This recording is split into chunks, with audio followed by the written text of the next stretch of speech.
What's up, guys? Welcome to the post round of eight of the NASCAR playoffs. Always Race Day podcast presented by the Karl Auto Group. I wasn't going to look up the number. I'm Connor Ferguson. I'm here with Damon Helgevald. We got to talk about what we just saw. But first, I want to give Karl Auto Group a shout out. Damon, have you ever rode a car against a wall all the way around Martinsville Speedway to try and clinch a playoff spot in the racing series you were in? Well, considering I've never been to Martinsville, no. Well, that stinks. Yeah. Yeah. All Well, the other all the other things I checked the box in, but the car's in pretty bad shape, but you can get a new one at the Karl Auto Group in case you ever do that. Probably won't be the same one and might not be up to the same standards that NASCAR has, but I guarantee it'll be a nice car from the Karl Auto Group. So visit them, tell them we sent you, and check them out as soon as you can, especially if you're looking for a car today. All right, man, come on. Damon? Damon, are you there? Damon's in disbelief. I'm here. What's up? We Ross Chastain, man. The the don't give an F tour is continued, apparently. He uh He's taking all the cool he, names for shit that I would like he reserve. just set a new track record by holding it wide ass open against the fence. I, all right, how valuable? We should put like points in for track records and see how many tracks we can do this at before we call it a week. No, God, don't do that. No.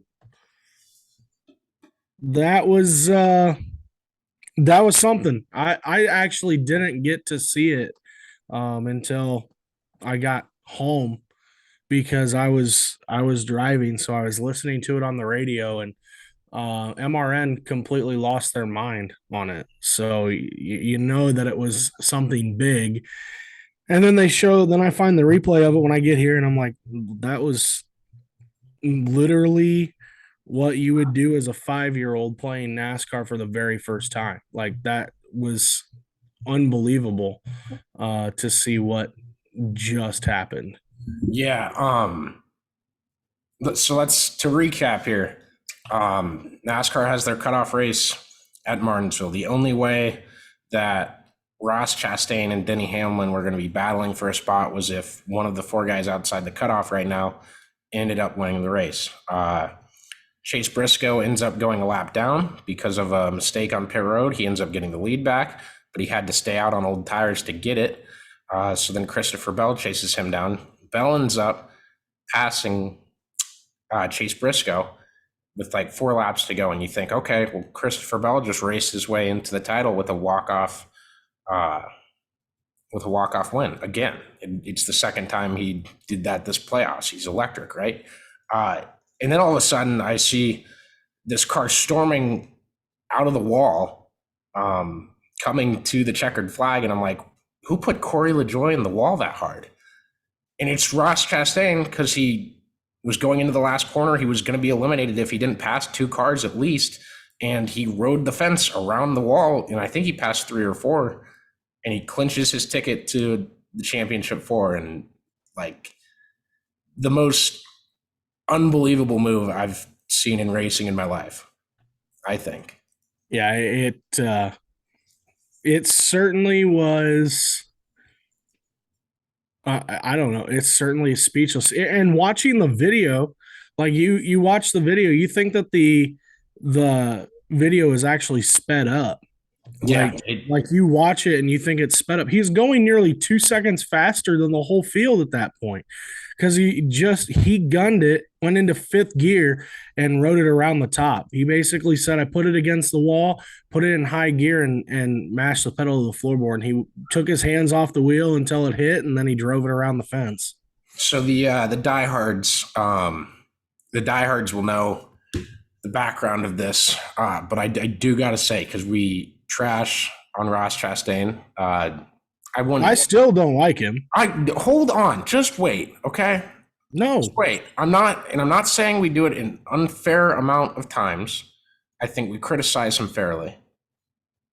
Trash on might be a relaxed way to say that, but for someone to have the mindset to try that just to see if it worked, I'm surprised he's the first person to do it at Martinsville. To be quite honest, I'm impressed that he did that. And that was the most badass thing I've seen in NASCAR this year. And we're not talking about the three fires today. We're not talking about the rubber buildup and that being an issue and that happening with this new tire compound they brought tonight. We'll touch on it, but that's not the main focus of today. And the action on the track was a lot better than the last time they went to Martinsville, I thought. It's still drastically hard to pass there. It's still different, but we're talking about Ross Chastain and Christopher Bell's electric moments. And for one, the first take from that is just I'm impressed with Ross, but the second take is if you aren't behind the NASCAR playoff system, then you're saying that you don't like that. I don't know what you want me to say because I said I don't. I like it. I don't I'm like not talking to you. I'm talking. Well, you need to talk to me, Connor. Okay. Talk- All right, Damon. How are we? I'm sorry that Ross I Chastain was want the to one tell. that made that move. I I'm just going to apologize. It's point my this first. out. I'm going to point this out. I'm impressed that Ross had the balls to do it. Like, Yeah. flat out impressed that he had the balls to do it. I can't. I mean, especially with everything that has gone on with this race car, including a possible third concussion to come out of this here in, what we might find out later this week. But the guy put it to the fence with the pedal to the ground. I'm just with everything going on with this car, give the guy credit. Don't like him one bit, but as Chris said, he's good for the sport, which he is, because it gives the sport another character to dislike. Unfortunately, there's a guy in the Xfinity series that's taking care of that prowess a little bit too. But regardless, just unbelievable what he was able to do to get in, put his team in, and you know, I I'm happy for Justin Marks. That's where I'll point that to, I guess, after that. Yeah, absolutely. Because that's big for those guys and definitely cool to see for them in the first year of a team. But off of your playoff stance, I agree. I agree off of your playoff stance. If you don't like the playoff, I was somebody who was going to be really upset based on last year if Larson didn't win the title, right? Yeah, yeah. And It comes down to one race. Do I think that they could do something a little bit to benefit the winners for the final race? Yes. But for today's conversation's sake, you have to enjoy what was the product out there. And NASCAR went for entertainment value. They got it. yeah, and that's this is my theory of the NASCAR playoffs and the current system that we're in. Basically, what it does, and the flaws in it are hyperbolic, they're imaginative, they're okay, a guy could win 35 races in a season and still lose the title. Yeah, theoretically. Is a guy going to win 35 NASCAR races in a row and then lose in the 36th? Because I would assume damn well that they'd have the best car at Phoenix, so I want to know how that's going to happen. What it does is it puts the winners in the playoffs. And when there's way too many, it can seem unfair. But it puts the guys who put a race day together and ended up winning the race, and that's who goes to the playoffs. And through it, you have to be strategic. You're trying to get bonus points. You're trying to obviously finish with the best result. But even in days where you don't, you're trying to rectify any mistakes you made. And sometimes it gets to a point where you have to win the race to move on. And that's paying into like having any form of clutch points or being there when you need to be, which Christopher Bell is the flagship carrier for that. So the whole thing is designed to perform week in and week out. And I think we've seen that more this year than ever. And a small mistake can trip you up and that ruins your shot at the title. And it's different. I agree. It can seem unfair at times, but I think we have 4 of the top 8 teams from this NASCAR season. And I say 8 because I'd probably rank Chastain 8th. Yeah. Yeah, If we had Hamlin in, we'd it's probably have 4 out of 5, 4 to top 5. right, right. Yeah, it's just it's the format sets up for the sake. Like I said, it's tough. I do wish there was ways that you could create the benefit for the winners going into that final race, but again, that's a conversation to be had on another day. This one, and yes, Ross Chastain's move is fantastic, but it's overshadowing the fact that Christopher Bell had to literally throw a Hail Mary twice in the last 4 weeks to get in, and he's answered the call twice. Yeah, dude, talk about is it 3-time Chili Bowl winner Christopher Bell or 2-time? 3-time, three in a row. Okay, I think it's 3. But I wanted to mention Chili Bowl winner because people forget, I think, because he's not out doing what Kyle Larson does. And could he? And yeah, I think he has the money to. I think it's more so like the desire to go race that much because it does take a lot out of you. It does give you a little risk of an injury. But Christopher Bell is a damn good driver. And we've seen that on dirt for years. Specifically at the Chili Bowl in talks of like the biggest stages of it. But people forget how good Christopher Bell is at driving a race car. And I also hate it because we did our championship 4 picks. I think I picked Christopher Bell, but I don't know who else I picked. I think I would have picked Elliott, Hamlin, and Logano because it was after that first race, right? Yeah, I think so. So that would have been my picks because I remember picking Christopher Bell. Yeah, I think so because I think we took the same 3. Yeah. And then I had Byron and you had Bell. You missed waivers. Hey, not my guy got taken out from a Hail Mary move. Well, not near as bad. It was going to be starting the day when old Willie B couldn't climb out of a wet paper sack. Hey, I don't think Byron should have been past that round that he got through. No, I agree. This goes back to I didn't think he was having that type of season. Can't hate the game. A championship 4, Can't hate the player, hate the game, right? We just talked about it. Yeah, but what I'm trying to say is the game is geared towards the guys having the best seasons and being able to perform every race. I agree. 4 remaining, and that's what I like about it so much. You're not getting that Hail Mary move today from Ross without that. You're not getting Christopher Bell wanting to pass Chase Briscoe as badly. Now, you could argue everyone just wants to win the race. I totally agree. But things would play out much differently had this playoff system not been in effect. I don't know if you would have had a difference up front because everybody wants a grandfather clock. I think that's, that is a trophy everybody wants. So I don't think that changes what happens up front. I do think what Chastain did, you don't see that in another sense. I do agree with that statement. But up front, everybody wants to win that trophy. I mean, that's one of the most recognizable trophies in all of NASCAR. All right, so I do want to touch on a couple other things in the race, then we'll revisit the move and talk questions and stuff like that. So I did watch the race with Josh Betts.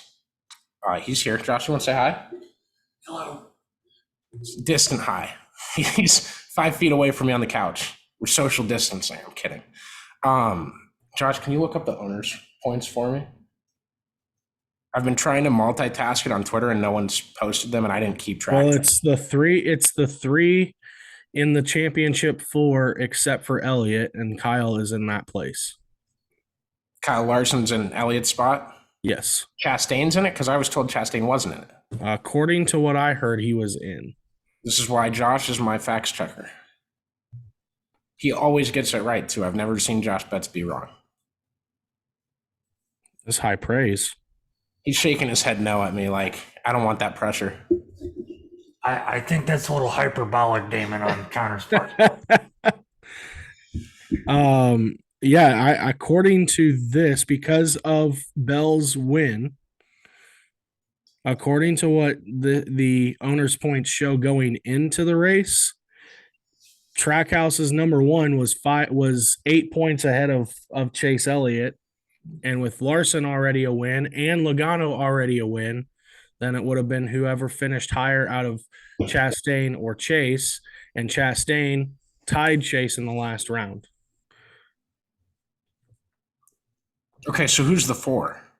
So the 4 would be Logano, Chastain, Bell, and Kyle Larson. Gotcha. Okay. So it's everybody that's in the final 4 That's except for Chase, and he is out in place of Larson. Gotcha. Okay. Because what happened is when Chastain rimride the wall the whole way and picked up those 4 spots, he went from 2 spots out to 4 spots to the good and actually tied Chase Elliott for that round in total point. Like he and Chase had the exact same amount of points, and Chastain actually had the tiebreaker. And man, I was shocked that no one in the last laps of that race made the payback on Chastain that was promised months ago. I actually have a take about that. Go for it. Now that Denny is out, I am not going to be surprised one bit now that Denny is out if old number 11 puts the 1 car in a really bad situation early on in that race next week. Yeah, you're absolutely right. With this, because think about it. Like Denny had to preserve a race car because he was still fighting for a championship spot too. Like if Denny does something next week, it doesn't mean anything to him because he's not going to win a title. Whereas now, because he was in that championship hunt, like he had to point his way in or win the race today to secure a spot. And the way things were going for the longest time, he was going to win the race and he was going to be in. We wouldn't have ever had a rift between Ross and Denny at Phoenix. But now because of that, I think he's got a little bit more of a reason. So I want to ask you this, and I'm kind of getting a little off topic here, and it's a little big picture thinking, but we saw Denny, he had the opportunity to take him out late in the race with 25 to go. Mm-hmm. Because I'm sitting here thinking, okay, it's so hard to pass here. I don't know if Denny Hamlin has it in him to pass 3 cars in 19 laps. And should you ever be thinking that in a NASCAR race at a short track? Not in the old NASCAR. Dare I say this is the new NASCAR. And I don't want to, I guess I'm presenting it like that and saying I don't want to, but it's a little hypocritical of me. Do you think if NASCAR can improve a little bit on the product that we saw today, that short track racing can be like this every time? Not the fireworks and everything, but do you think this would be a good enough product to have the 6 to 7 times a year on a short track whenever they go there, as far as the current schedule is concerned, but with 500-mile races every time?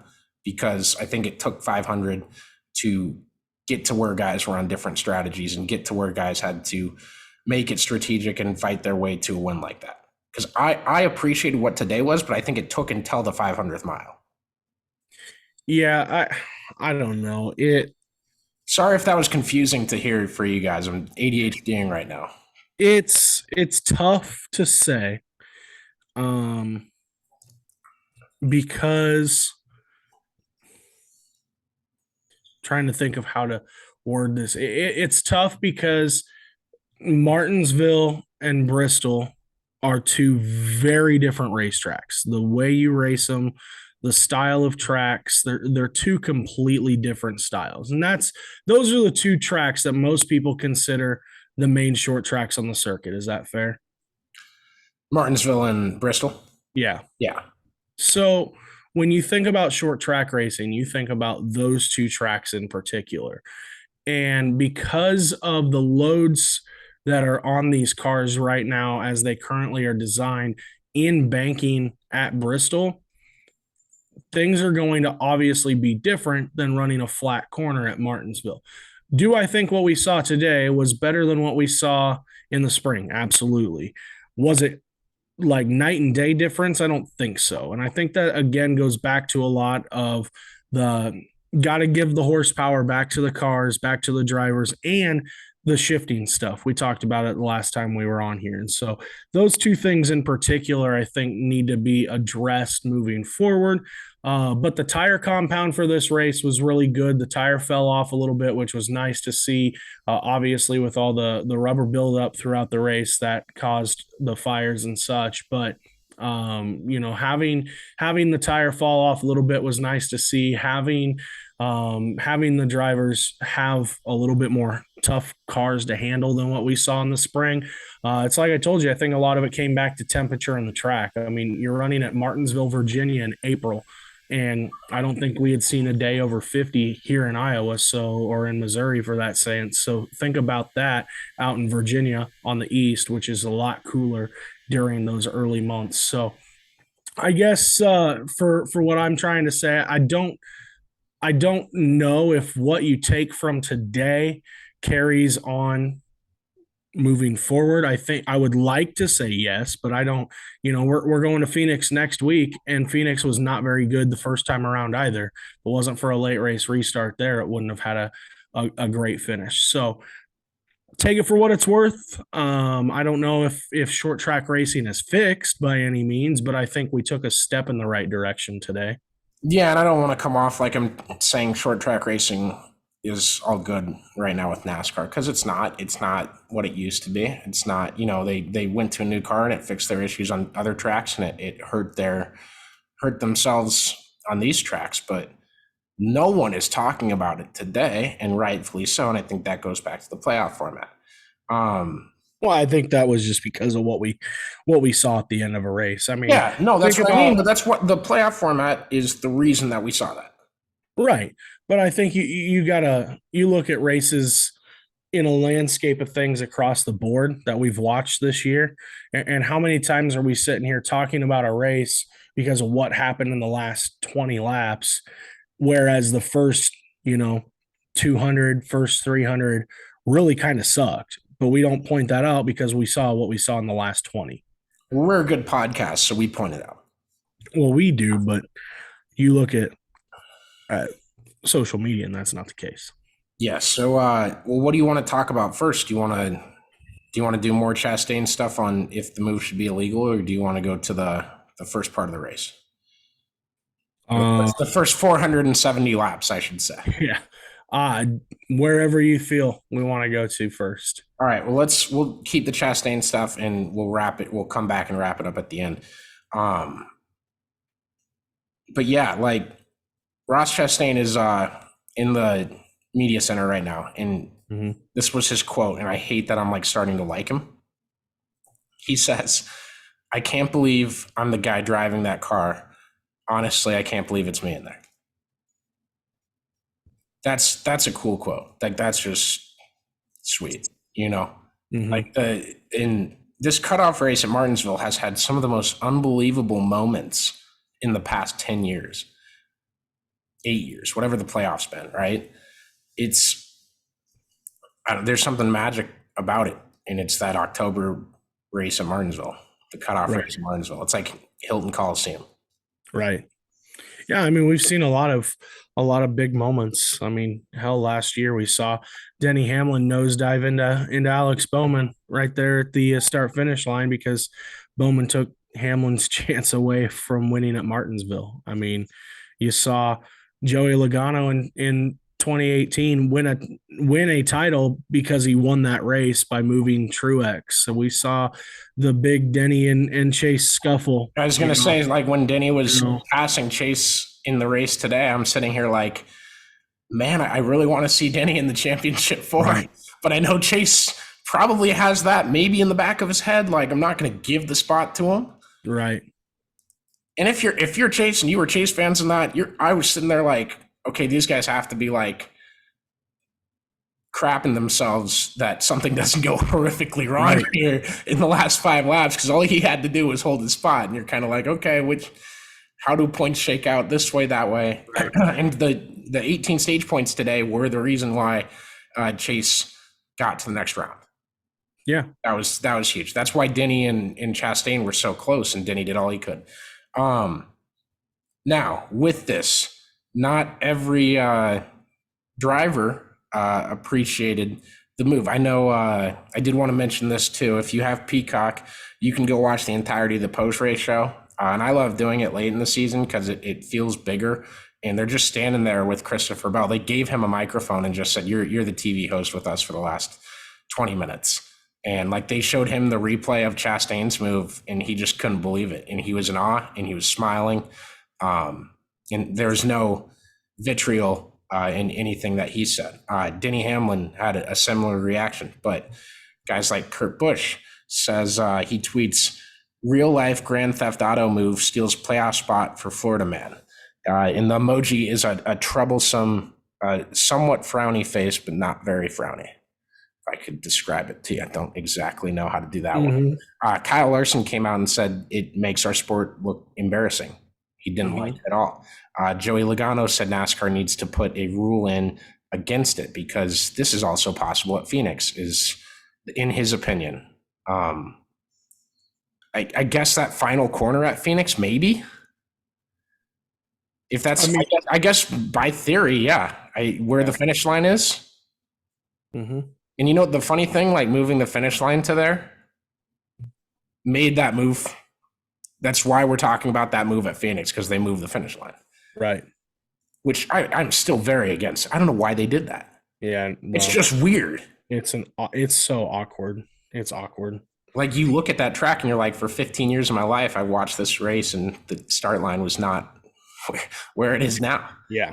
So what do you think NASCAR should do? I tweeted as a joke, every Denny Hamlin fan now should be clamoring for NASCAR to add a chicane to the middle of 3 and 4, just the third line.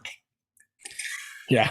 Like you can't, I don't think you can physically put anything into the wall design, because that's like a safety issue. If someone goes into that on accident in the same way and it rifles them back into the pack, that's incredibly dangerous. So you can't distort the wall, right? You could put, I guess, like skateboard grip tape. Well, I mean, I don't think you can do anything to the wall structure. I mean, that doesn't make sense to do anything. Now you can do like what Logano's saying, and you can penalize a guy or not give a guy spots or anything like that. I hate his idea. He brought up that if you hit the wall, you can't advance spots. I think that's going to come back to bite you in the ass, especially like Darlington. I think that's way too black and white. That we'd get into like a NFL roughing the passer thing. Right. I do think you got to eat.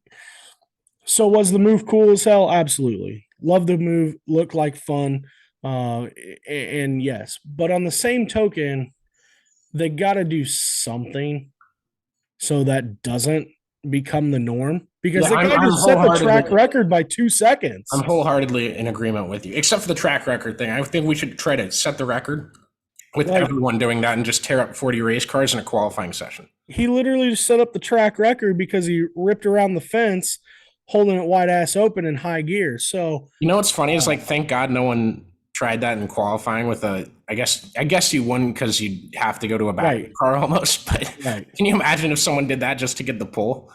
Oh, Like I watched and I talked about how important I thought the qualifying session was, and it just didn't feel. I don't know why NASCAR qualifying. I don't know if it needs work. I don't know if it's what it is about it, but I just didn't watch the qualifying session. Now, I think every qualifying session should happen during the day or on Friday. I don't think any of them should be Saturday morning. But that's also NASCAR's 2-day thing. I think we've talked about that debate, but yeah, anyways, how to go legality into it and make a rule to prevent this from happening again is something that I'm very interested in seeing what NASCAR does. I don't think you're going to ever see this at 1.5 miles, like Carl Edwards tried to do at Kansas a few years ago. I don't think you're going to see it at a place like that. Larson did something similar, sending it in deep at Darlington last year on Hamlin, but they do have to put something into place. Obviously the easiest thing to say in the time is penalize for spot. If you're penalized spots or don't let you advance your spot or something like that. I don't know. It's tough to say. It's hard to pinpoint what they should do and how they should go about it, but they do have to do something, I think, because it is going to turn it into more of a danger factor. And I think Larson's right by it becomes a little bit of an embarrassment as well. Um, because now that's what people think the sport is again, right? We're trying to clean up the image of the sport. We're trying to make it look like a sport to the general public, but now you're putting people in a tough situation because you're holding it like a video game kind of thing. So it's a cool move. Like I said, it's a cool move in the moment. I can't say I don't blame him because nobody else has ever tried it, but on the same token, something does have to be a little bit different because it's going to become a dangerous safety factor at some point. I mean, hell, Ross said it. He got it near the wall, held it wide open, threw it into fifth gear, grabbed his seatbelts, and hoped to the hell that he didn't bounce off. Like he basically said that in his radio interview. He's like, I don't want to. He's like, I let go of the steering wheel. Did he take his hand off the wheel? According to what he said he took his hands off the steering wheel as he got into the fence. Yeah, That's what his radio interview said with MRN. He said something about taking his hands off the wheel and holding it wide open. I have not seen a video that showed that. I'm not calling you a liar. I'm not. That makes me like believe it is even more insane. Yeah. So now, it goes. I go back to my first take. Was it brilliant or stupid? Because in theory now that sounds kind of dumb to me. Right. So again, it goes back to the safety factor. Like I said, it's a cool move to see at the time. It's a lot of fun to watch a thing like that happen.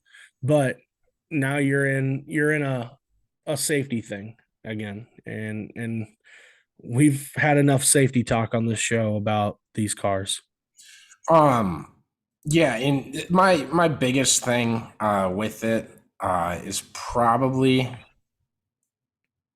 I don't think that at all is an embarrassment. Not today. Not with how that was received by all the fans and people that weren't fans. You know, you can watch that as a common person and be like, that doesn't look real. You know, as a non-NASCAR fan or non-racing fan in general. But I thought it was incredibly, I guess, like a ESPN Instant Classic on the old NCAA football games. Like that's what I took it away as. Like that was one of the coolest things we'll ever see in NASCAR. And I don't think at all today it was an embarrassment. I really cannot imagine calling it that for how it's been after seeing how it was perceived online. Now, the people that have called it that, like the drivers, like Kyle Larson, I think he'll realize kind of how it was received by the common person. And maybe he'll get home tonight and see it on SportsCenter by chance. I guarantee you NASCAR is on SportsCenter tonight because of that move. Do you think that he states that, though, because of the safety talk we've been having? I think there's a lot of reasons he would state that with this car and everything. And imagine, and I'm not the biggest like hyperbolic or hypothetical. I'm doing all the H words today. Anyway, hypocrite. No, yeah. So I'm not the biggest like, hey, let's turn this into a hypothetical, but I think he'd say that regardless if this was the new car, if it worked with the old car. I don't know if this would work with the old car. I think the side of the car would fall off. No, I mean, he would have cut a tire. He would never. Yeah, He would have cut a tire, which I'm still shocked he didn't actually cut a tire anyway. Well, do you remember? Let's go back to February, March, and April. We're talking about how durable these cars were. Right. Hey, full circle. Right. Like I said, it's a great move in the time. It's a great move because no one's ever done it.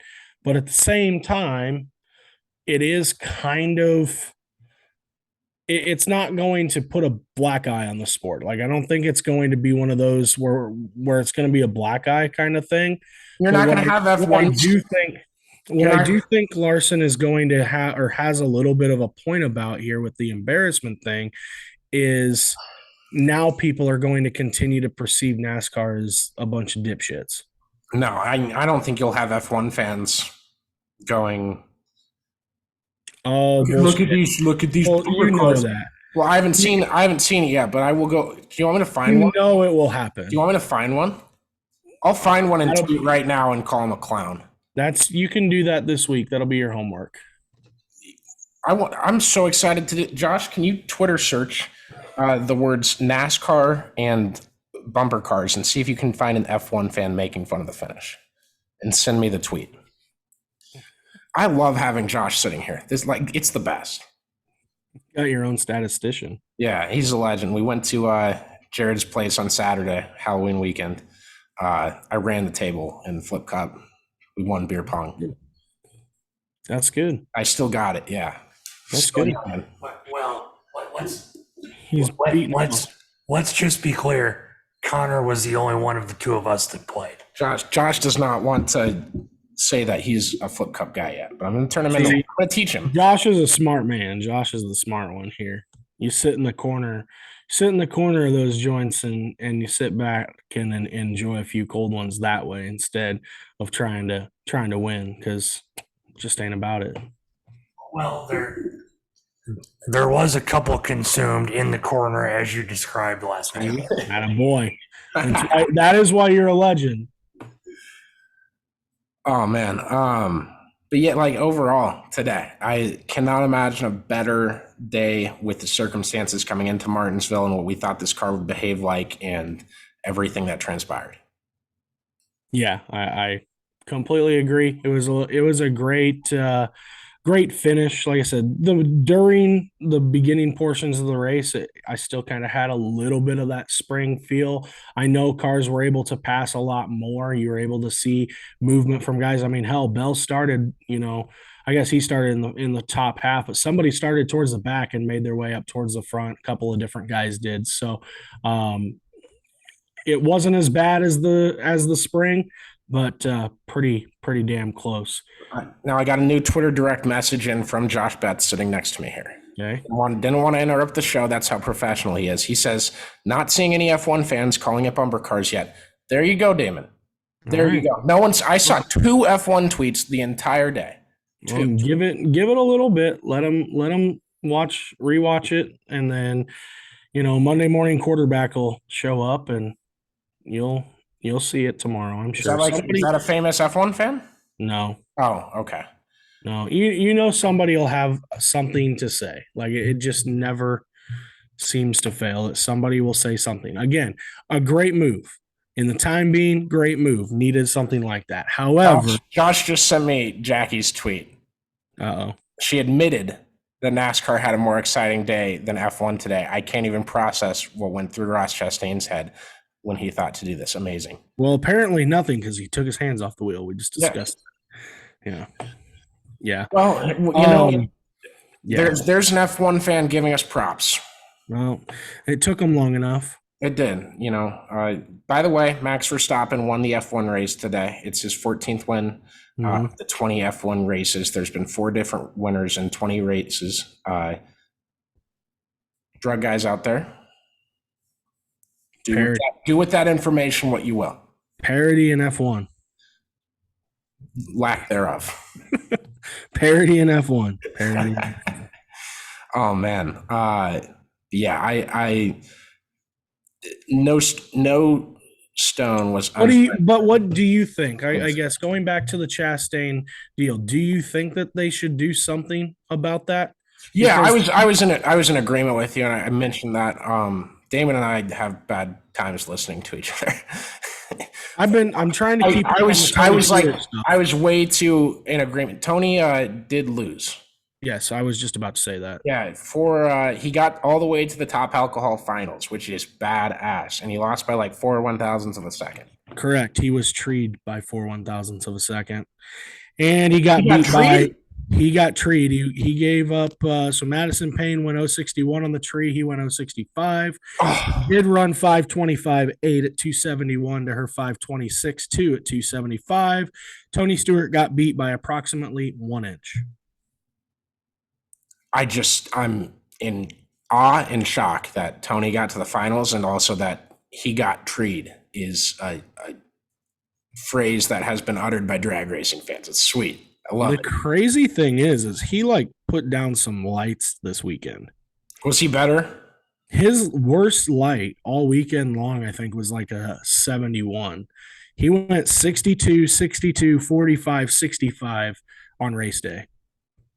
I've turned a couple of .000s Yeah. on the NHRA game, just not to be braggadocious. I'm just going to point out to you that tree is slow as hell on the video game. I know you can like hold the gas on before. It's weird.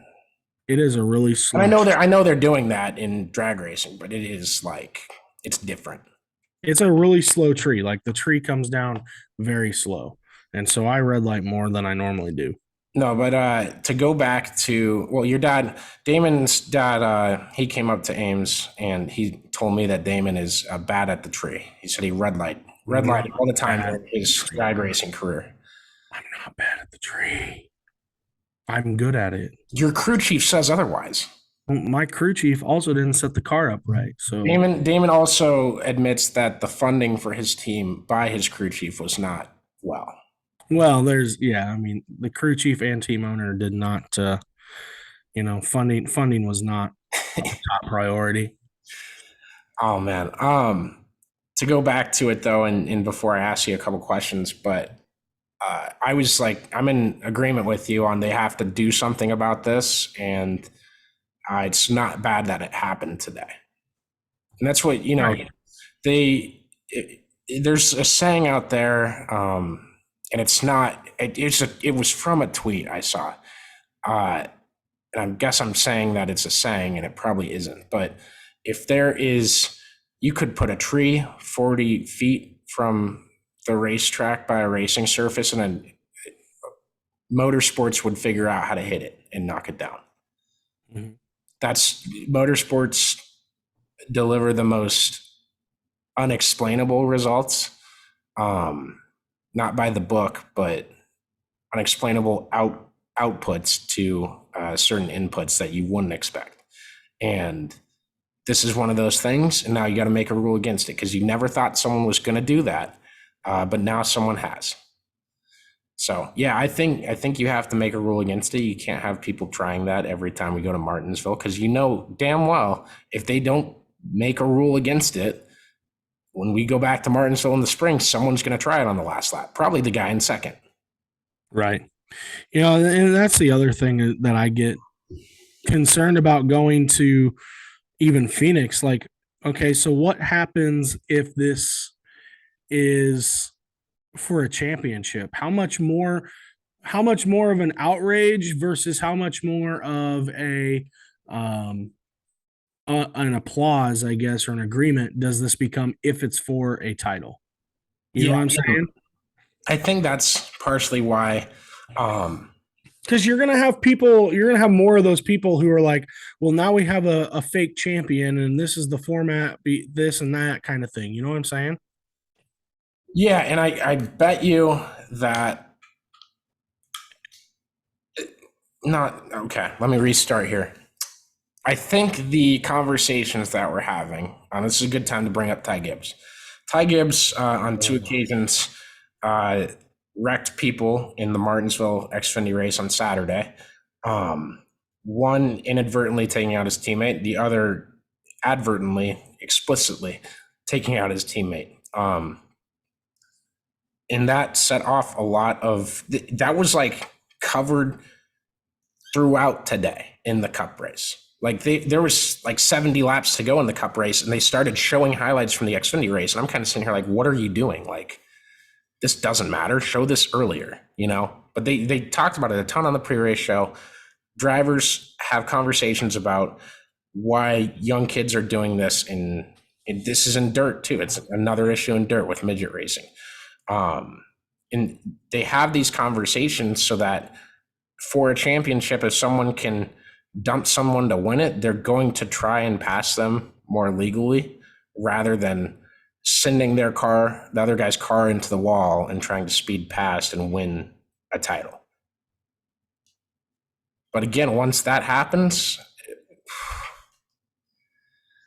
That's what I'm saying. Like if this happens, Saturday night, Ty Gibbs hauls ass into the corner, holds it wide open. well, you said they can't do it with those cars, but okay, yeah, hypothetically. Hypothetically speaking, Not a fan. Disavow. that's fine. It's fine. But somebody wins a title, right? Because they just hold it wide open into the corner, wiping out cars or not, doing whatever, today was doing whatever it takes. Is that the same narrative that we're getting from majority of the fans that are already liking this move today? That's kind of where I feel it might cross a little bit of bones. Now we do have a news update here. And I think we've talked about Chastain's car is illegal. Why this is a bad thing. Jeff Gluck tweets that NASCAR says the move was within the bounds of the rule book. And although they will address any driver concerns this week, no rule change is expected for Phoenix. Now, I would think, I want to rip on the NASCAR PR team and scores just a little bit. And I'm trying to do this constructively in case anyone down at Daytona hears this. You need to be less blind to what the common fan is watching. I think you can take Twitter and look at a lot of things from Twitter and a lot of people on Twitter. And I know Twitter does not represent a majority of the NASCAR fan base just by population and TV numbers. It's basically impossible to, right? But I think that's a good barometer to look at when you're talking about some of these. And you can look less like, I expected that statement to like be something along the lines of, we're going to talk to drivers that are concerned and figure that out this week. We don't have an update on that right now. We don't expect a rule change. It looks to be legal, because that's kind of against the reaction a lot of your top drivers are having, as well as fans talking about this rule. Another thing, when Tyler Reddick left the race because he felt unwell, they officially scored it as an accident. Right. I don't know if that's a save face move or not, but I hate it. Right. Completely hate it. That illness. Put the quote in there. I don't care. Don't say accident. He didn't get an accident. There was no accident involved with Tyler Reddick making the conscious decision to pull off the racetrack, not risk his own life or any life of the other drivers, let alone your playoff guys that are fighting for an important title.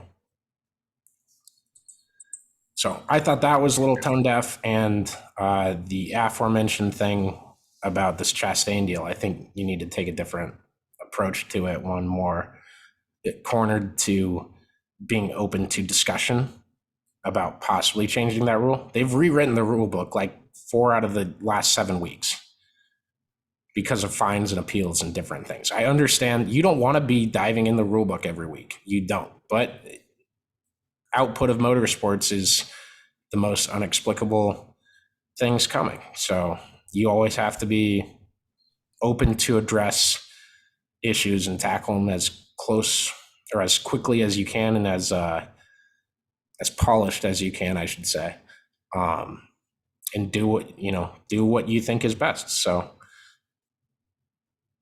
yeah, I didn't like that, I guess, statement that they said. Right. Yeah. It's become a typical thing with these PR people from NASCAR. I mean, the statements have become a typical. They said yesterday too, they don't expect Ty Gibbs to have a penalty. Yeah. Well, unfortunately, they're probably right. Coy Gibbs is trying to save face right now. By the way. I saw that. I did want to, I'll remember to bring it up. But with that, like I said, I don't like precedent. I like case by case basis. But I do think it's hard to say you turned a guy on purpose. We're going to suspend you for a race, and then watch Ty Gibbs do it to win a race, and go, we're not even going to fine you. We're not going to do anything. I thought that was kind of odd. Right. I mean, it comes down to objectivity, right? Is it as was what Ty did going to be as dangerous as what Bubba did? Yeah, and that's a great point. It comes down to Yeah. objectivity. So, that's kind of where, it's always an officiating call when made by humans is always going to have some objectivity to it. Plain and simple. All right, a couple more things. Ty Gibbs yesterday. And I'm sorry for the pause there. I'm trying to decide where to go to next because I got three things in my head. Ty Gibbs yesterday compared himself to Jesus. I don't know if you saw that quote. Oh, I saw it. He told Claire B. Lang that Jesus was hated at the start too, and that's how he has a Bible verse he reads about how Jesus was hated at the start. Yeah. I saw a picture today with that exact quote, and then the picture said, or the picture was a paint scheme of what Morgan Shepherd's old Jesus race cars used to look like back in the day, and I couldn't stop laughing. There is a number of drivers I would compare to Jesus, and Ty Gibbs is not even close. I wouldn't even consider him a disciple. Point blank and simple. I don't know, man. Are we surprised that it is Ty Gibbs getting into an altercation at Martinsville? Absolutely not. Are we surprised that he wrecked a teammate when he's already into the championship floor? He was locked in the stage prior. Are we surprised that he dumped a teammate for a spot in the championship? I mean, I would like to say yes, but at this point, it's become a typical thing with the guys. So I do know one thing. JRM just added another driver for next week. Yeah, no kidding. Dude, someone tweeted a graphic with the 19 in it. Yeah, I saw that. Yeah. Which talk about Kyle Busch's car today. He was 4 laps off in the first stage. Yeah, I think they took all the effort out of that car. Do you? They gave him a melon of a car this week. Don't you think they? Well, think about. I don't know about they took the effort out because people are still getting paid for the job, right? But I do think you have 4 guys you got to give cars to. 2 of them are in the playoffs, so your best 2 cars are going to go to those guys. I don't blame them for that, but the guy's on his way out, and that's where I think you get a little contact. And that's where my point's getting to, right? So you have 4 guys, 2 of them are in the playoffs, so you give your best 2 cars to those guys. Then you give your next best car to the guy that's going to be here next year, and you give your worst car to the guy that's leaving. And that's precisely what happened. I know, like Rusty Wallace said on the MRN broadcast, he feels something broke or is broken in Kyle's car. Suspension-wise, mechanical-wise of some sort, he does feel something is broken in that car, which would make sense as to why he was 4 laps off the pace.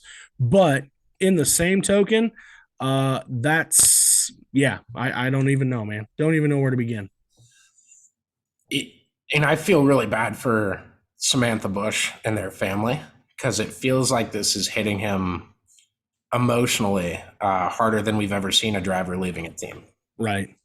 She tweeted something like it was such a great time with Joe Gibbs Racing, and to see it come to an end in this way is really disappointing. Right. And I completely agree with her. I think it's pretty much a slap in the face to what Kyle Busch has done for your organization.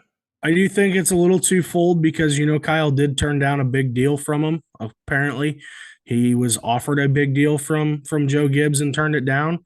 And that's where I, I'm a Cubs fan, right? Right. Keep your guys. Right. I'm a big keep your guys guy. Pay him what he thinks he's worth, Right. Not necessarily that number. I understand the negotiating process and everything that goes into that.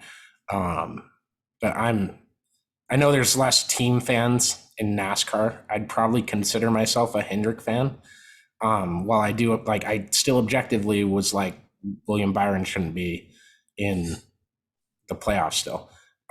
So I don't accuse me of being biased. Please reach out if you feel I am being biased, because usually I'll say something beforehand if I ever go into that. But I think there's less team fans in NASCAR, and so it's viewed differently. It's not as important to keep those guys because each guy is kind of their own team and their own brand. But it's still weird to me that they let him go in anyway. Right.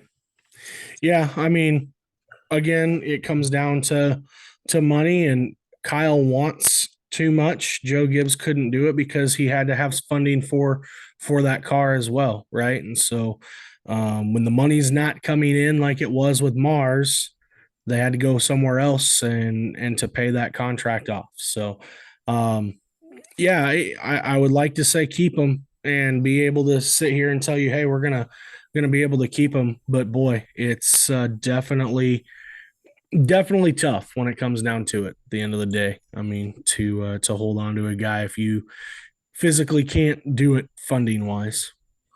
All right, and not necessarily lastly, also Gio Selzy just won at Bridgeport. Take that, posse.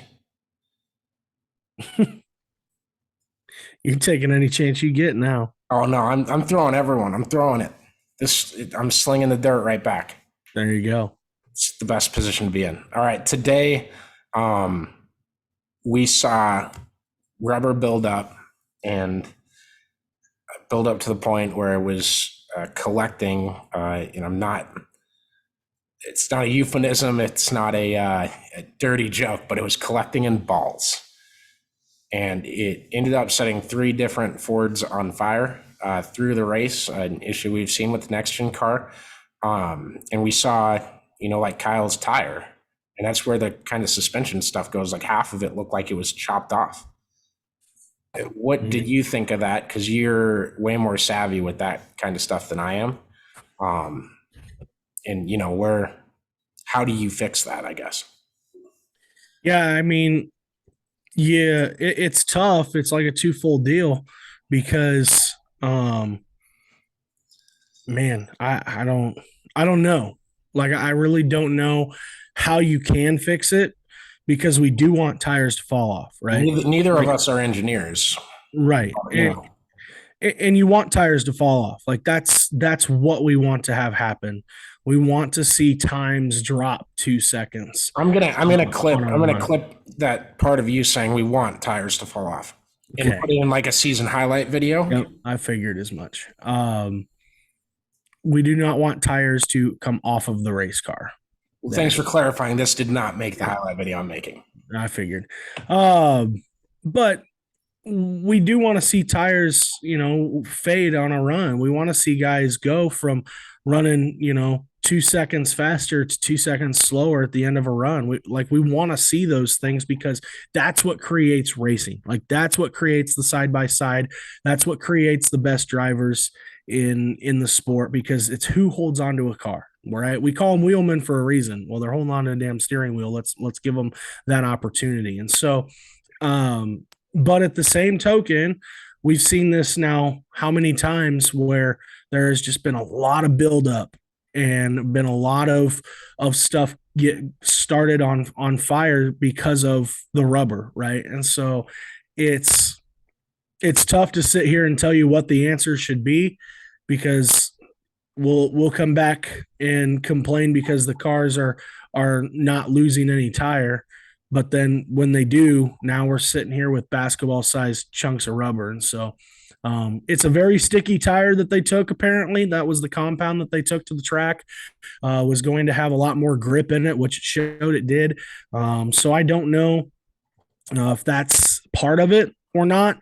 But, yeah, that's tough ground, I guess, to find. I'm sure they can find a way, but they got to figure something out.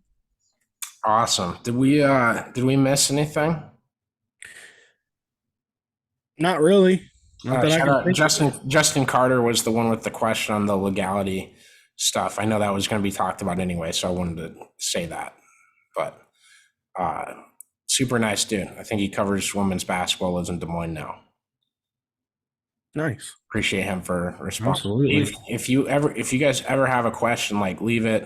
You can DM me or the Always Race Day account for that matter, and just say question for the podcast. So we want to answer your questions if you got them. But we do end up diving into as much as we can anyways. Now the race hasn't started yet, Damon. I did just want to say, I think I'm the only person in America that tweeted, quote, Yeah, and yes, I you think are. we still have Nitro Rallycross today. You are. Big day. I'm gonna watch it later. I'll watch it tape delayed, just on their broadcast thing. But I'm excited for it. Another thing to watch. There you go. I'm not going to get into this one. What's Not gonna bad do about it? It's dirt racing and asphalt racing in the same thing. It's And ridiculous. Travis Pastrana's in every race. It's ridiculous. Why is it ridiculous? Because It's a pure form of motorsport, and if we had 25 cars in every race, pure form of motorsport. it's pure as hell. Get more than 5 cars in a race, and then They have 9. They have 9 this week, and I think they have like Oh. 7 full-time guys, which I would argue rivals every USAC tour. There you go. I am a Moment of glory. I'm a dickbag because I'm throwing dirt at everybody this week. My God. Moment of glory. Have at it. Oh man, we didn't talk a ton about NHRA. Our guys lost mainly today. Ron Capps went out around early, as did Antron Brown from his championship competitors as well. So I was kind of somber on that. They are running finals right now as we speak because they have not been posted yet. So they are running finals right now. I do know that. Any takeaways, or are the title races over? No, the title races are just now heating up. Like I think it's legitimately going to be an interesting title race. Obviously, the pro stock one is going to be. Tell me this. How many points is the difference between winning a final and losing in the semifinals?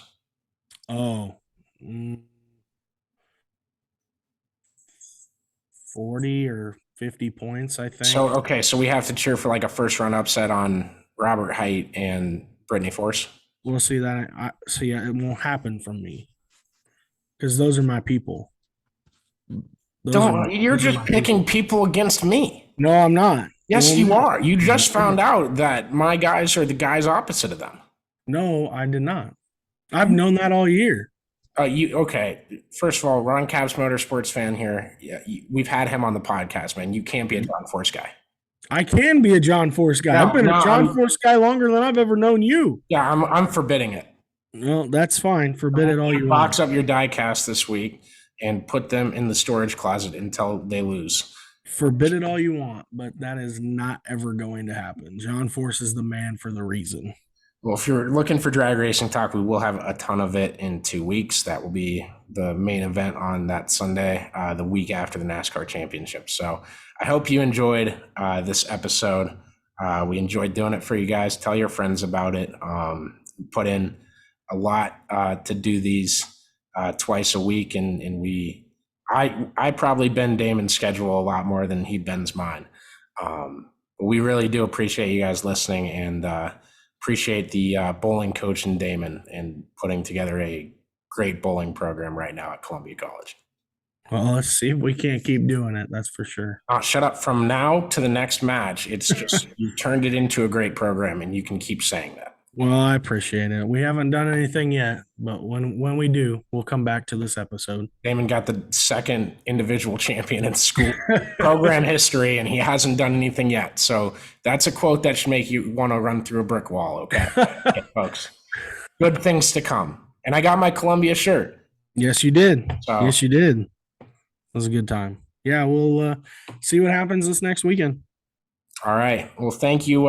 Thanks again, guys, for listening. Enjoy the week. We'll be back midweek this week. Hopefully, with a special guest because it's going to be a special weekend. We'll have the World of Outlaws finals through Saturday, and Sunday we will have NASCAR dueling it out at Phoenix. So I'm freaking amped.